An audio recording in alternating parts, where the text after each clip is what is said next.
Yo, what's good? It's your boy Talks here, back with a reaction video. Today I'm reacting to the Knicks and Wolves trade, featuring Karl-Anthony Towns, DiVicenzo, and Randle. This is going to be my opinion on it. So yeah, let's get into it.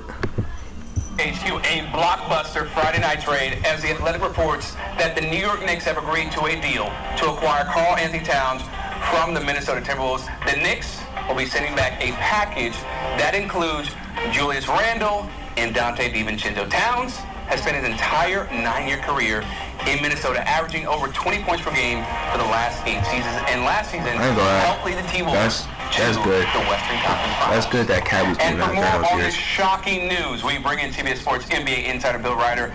And Bill, I don't know about you, but I was sitting there in the control room thinking, oh, this is a great Friday night. I'm going to see if Miami's going to get upset by Virginia Tech.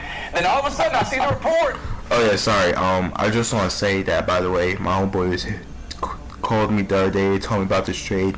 He was like, yo, bro, go on Sports Center, IG, and check it. I was like, okay. He basically told me that the Knicks traded Dante and Randle for Cat. I'm like, okay, but I'm gonna do a reaction video on this.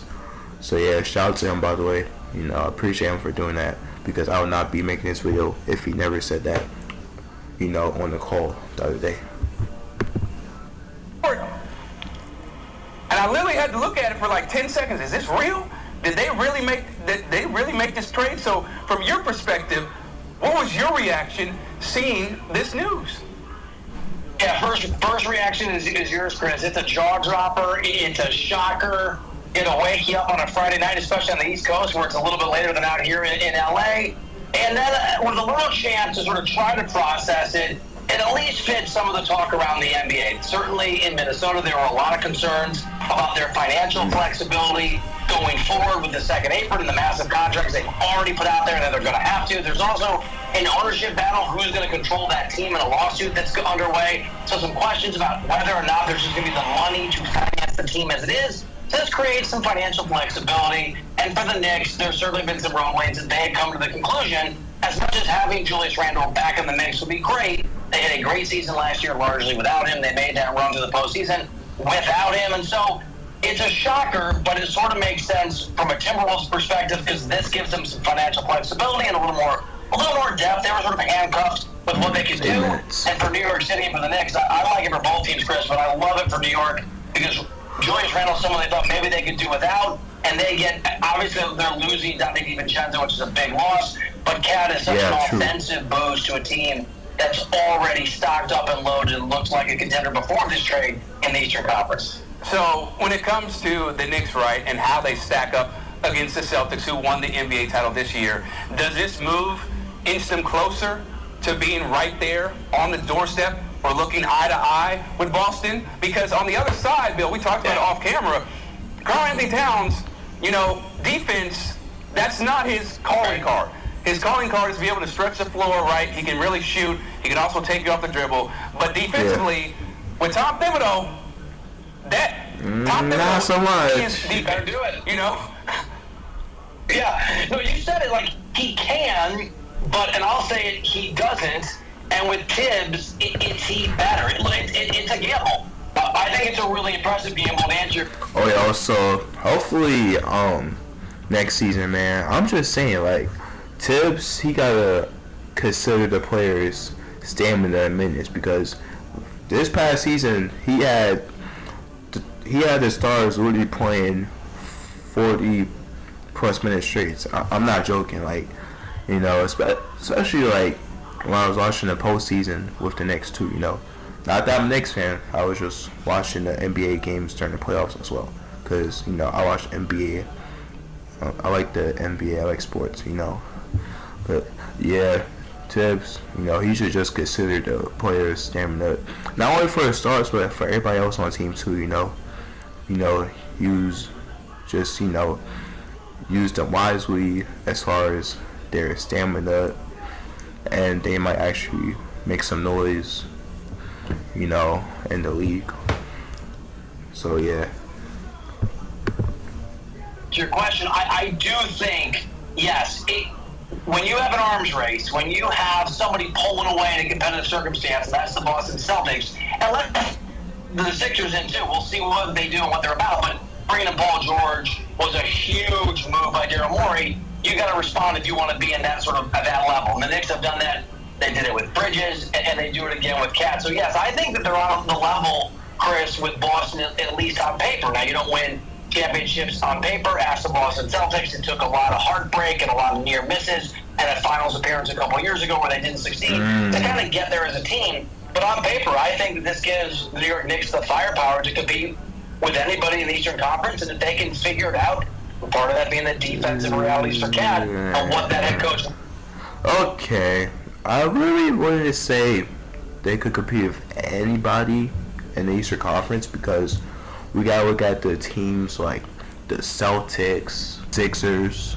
Wants in New York, I think they can compete with anybody in the NBA now. So Knicks fans certainly love hearing that, and of course they definitely want Cat to embody what Tibbs wants in terms of their defensive identity. When you look in the Western Conference with the T-Wolves, right, and how this changes the way we look at them, what do you think this does for their chances to get to an NBA Finals, knowing all the pros and cons that Julius Randle brings to the team? And then also, you got DiVicenzo, so that adds some defensive levitility. I'm going to give him a first reaction, and I can tell you the people I know in that Timberwolves organization are going to probably tell me I'm wrong, and so maybe they'll talk me into a different perspective tomorrow. Because I haven't talked to them this evening, Chris.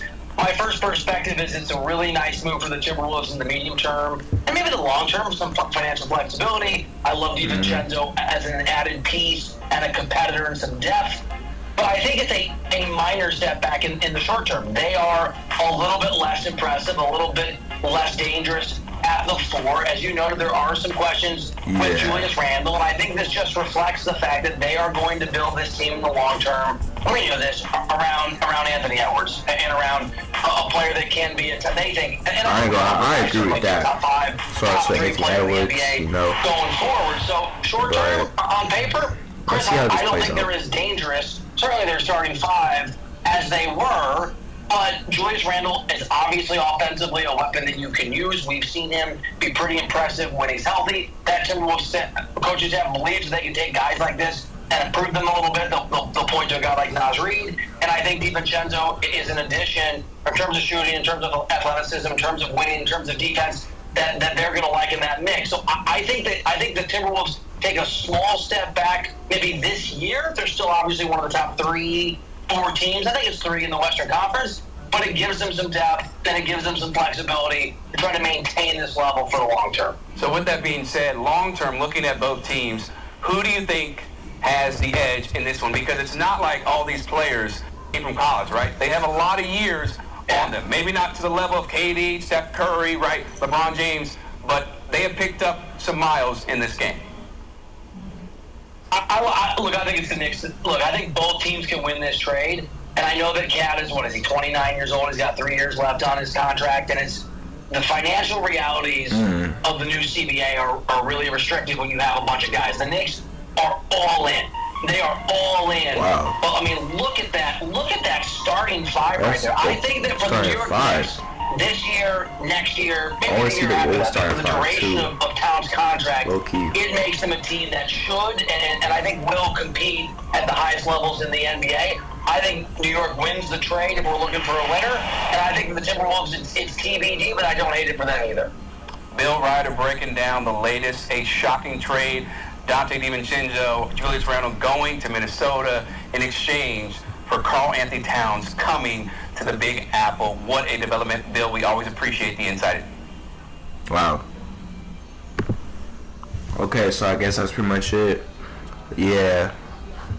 I was just very shocked when I first found out about this other day, like I said earlier, because my homeboy literally called me, told me to go check Sports Center on IG. I was like, oh yeah, checked it, and then it was like, yo bro, this trade is really crazy. I was like, I agree, because it was so unexpected and out of nowhere. Now, I will say another thing, right? And me and my homeboy, we actually agreed on this, right? In my opinion, I feel like The Knicks should have probably traded Mitch to the Wolves because there's a couple reasons, right? Number one, he will be a good defensive piece for the Wolves, and number two, you know what I'm saying? I think the Wolves would probably. Now I don't know if they'll make it to another conference finals back to back, but like they could definitely make it second round, especially if they got. Not saying that Randle was bad or anything, but I feel like they would be better, you know, all around if they actually acquired Mitchell Robinson as well. But that's just, you know, this is just my reaction and opinion on this whole blockbuster trade. You know, appreciate y'all for, you know, taking time out your day to watch this video. You know, if you're new, be sure to like, comment, subscribe, share, all that good stuff. And your boy's out. Deuces.